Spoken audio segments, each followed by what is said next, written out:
إذا مشاهدينا الكرام متتبعين قناتكم صوت الحقيقة نجدد بكم الترحاب من جديد مباشرة من الندوة الصحفية المنعقدة بخصوص شابين اللي تم القتل ديالهم على مستوى الحدود الجزائرية.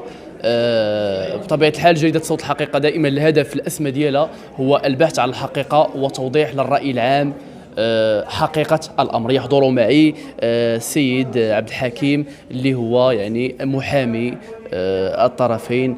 مسيو مرحبا بك.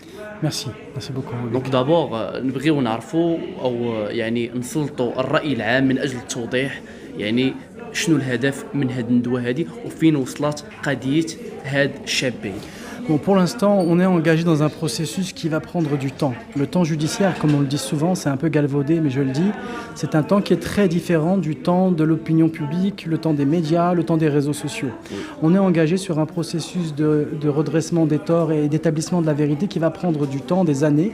On vient d'engager ce processus par l'introduction d'une plainte à Paris et l'ouverture d'une enquête pénale officielle en France et une demande d'entraide internationale entre la France et le Maroc d'une part et entre la France et l'Algérie d'autre part, en utilisant des instruments techniques qui fonctionnent et qu'on connaît, qui sont notamment la convention d'entraide de 2016 entre la France et l'Algérie.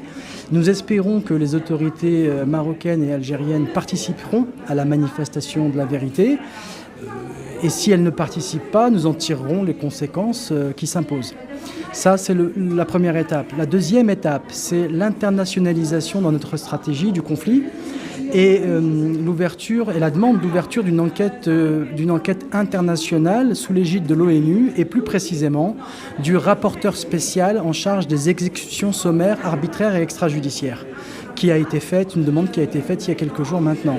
Donc la première étape, c'était de dire nous n'allons pas rester prisonniers d'un conflit diplomatique entre l'Algérie et le Royaume du Maroc, conflit qui nous est étranger. Donc nous allons déplacer le combat judiciaire en France et maintenant nous le déplaçons au niveau international. بالنسبة لجميع المغاربة دونك لو بوبل ماروكان اون جينيرال il pose des questions فين وصلت الجثة واش غادي تستلمها المملكة المغربية فين وصلت بالضبط. هذا السؤال هو اللي كلشي كيسولو فوضح لنا أكثر بخصوص الجثث. Alors ce n'est pas simplement une question qui préoccupe tous les gens marocains ou ailleurs qui sont épris de justice et de liberté. C'est une de mes préoccupations quotidiennes avec toute mon équipe. Nous essayons de mobiliser toutes les énergies pour rapatrier le corps de Abdelhalim Chewar, rahmatullah alayh, le plus vite possible et le plus tôt possible pour qu'il soit enterré dans la terre qu'il a vu naître et grandir. Nous avons mobilisé, et je dois le dire, à la fois un avocat algérien, mais nous avons aussi constaté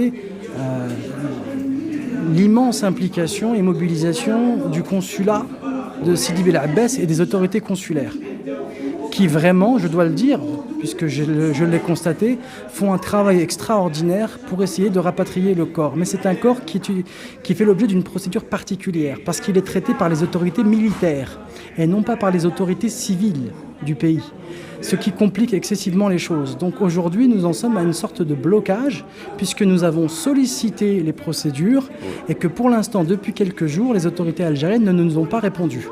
Donc nous attendons une réponse des autorités algériennes et c'est pour faciliter cette réponse que la famille Mchewar a décidé d'écrire au président de la République algérienne une lettre ouverte dans laquelle elle exprime le fait qu'on ne peut pas accepter qu'un corps, quel qu'il soit, a fortiori quand c'est le corps d'un être innocent, on ne peut pas accepter que ce corps soit retenu un peu comme un otage d'un conflit politique.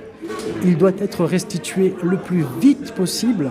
Ça fait maintenant 4 semaines qu'il est dans un frigo. Il doit être restitué aux siens. Il doit être restitué au Maroc pour qu'il soit enterré sur les terres marocaines le plus rapidement possible. Ça va au-delà du droit. C'est simplement une question de dignité, c'est une question d'humanité. Et je sais très bien, étant moi-même d'origine algérienne, que le peuple algérien est extrêmement attentif aux questions qui sont liées à la mort et à l'au-delà. Donc j'espère que l'humanité permettra aux politiques de bouger et rendra possible l'inhumation et l'enterrement d'Abdelhalim Chiouar au Maroc dans les jours qui viennent. Inch'Allah. Inch'Allah Merci beaucoup, ta'ala. maître. Je vous en prie.